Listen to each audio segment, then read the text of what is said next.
Today's video is brought to you by XS Sites. I'm out here today preaching the good word of the XS Big Dot site. If you don't like the XS Big Dot site, then you're wrong. No, I'm just kidding. I started using the big dots because I took a low light force on force class. If you've never had that experience, I could totally see why somebody wouldn't select that site, but it is my go-to site. They offer a whole bunch of other things out there, and XS has been a big time, long time supporter of the channel. So I very much appreciate them supporting the mission here at the VSO Gun Channel. Let's get into the video. My dog has graduated to 2x4s. No more sticks, huh? Just boards.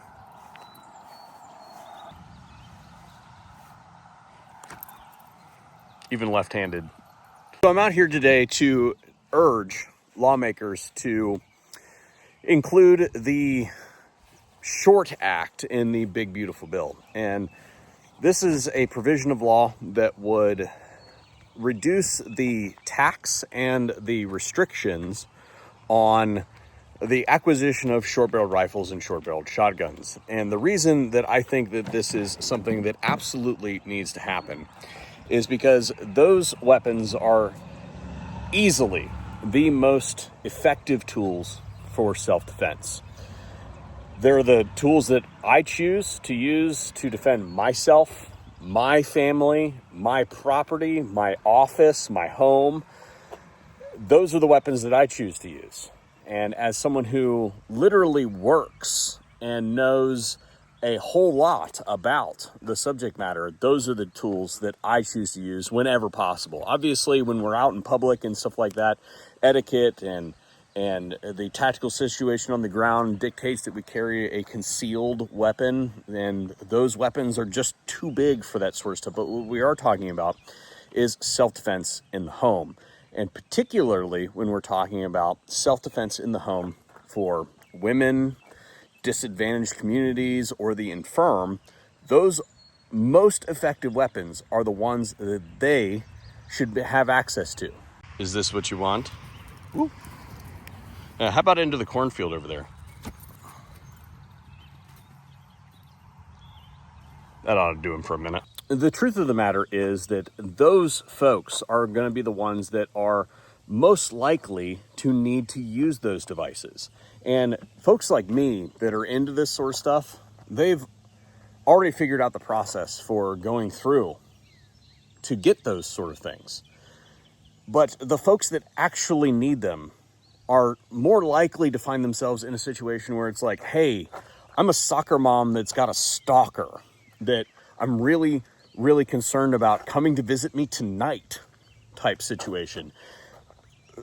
Going through a regulatory process that can take up to 9 months to acquire a means of self-defense is simply and most logically just going to result in that individual choosing something that is less effective because it is a pain in the butt to get.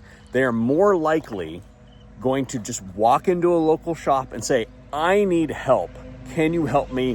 What should I do? And the Title I firearms, the ones that we're talking about turning the Title II firearms into when we're talking about taking short-barreled rifles and short-barreled shotguns off of the NFA registry and putting them in the general population of rifle, shotguns, and handguns, those weapons are the most effective ones. Hey, bring that ball back. Bring that ball back, sir. Bring it back. So quite literally, those out there that would oppose the ready access to the most effective tools of self-defense to women, people who are more likely to be persecuted for their particular belief system or their sexual orientation or something like that, or those that are less physically capable like the disabled, are quite literally sexist and ableist. And they are the same people, mind you, that are protected round the clock by people carrying those particular tools of self-defense. What about this? Hey, you want this? Yeah? Go get it. Dummy. Haha, gotcha. Go. Into the weeds, hopefully. It'll take you a minute. So sure, if you're a homophobe, you hate women, you hate disabled people, and you want them to be at the mercy of their attackers, then by all means, continue to oppose the short act and prevent them from acquiring the most effective tools of self-defense available out there. That is your prerogative. You can continue to live in your fantasy world. You can continue to have round-the-clock security provided by people carrying more capable weapons than we can get ourselves, because most of those short-barreled configuration weapons that your Secret Service detail provides to you are also machine guns that you won't let us have either. Continue to go down that road, continue to do that sort of stuff, but we know the truth, and that is that you have disdain for your constituents. You don't really care about their welfare, and as long as you can spin a narrative to meet your special interests, that's all that really matters to you. You don't actually care about the citizens. So to those of you lawmakers out there that do actually care about your constituents and want them to have the ability to provide for their own defense, include the short act in the big, beautiful bill. Over there? Or over there? What if I do this? The concept of federalism is central to our system of governance. And what it comes down to, in a nutshell, is that the more intrusive something is on someone's life, or more directly it impacts them, the lower on the government totem pole that law should be situated. And when it comes to self-defense, that is a decision that should be made by the individual, not some bureaucrat in some faraway place.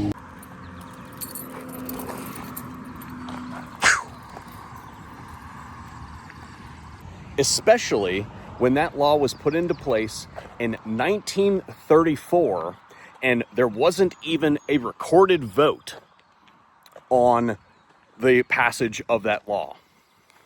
A law which was put into place to tax a constitutional right. So I think this is a very simple thing to figure out. Those regulations are a tax provision that can be repealed through a reconciliation bill, and they should be part of the big, beautiful bill.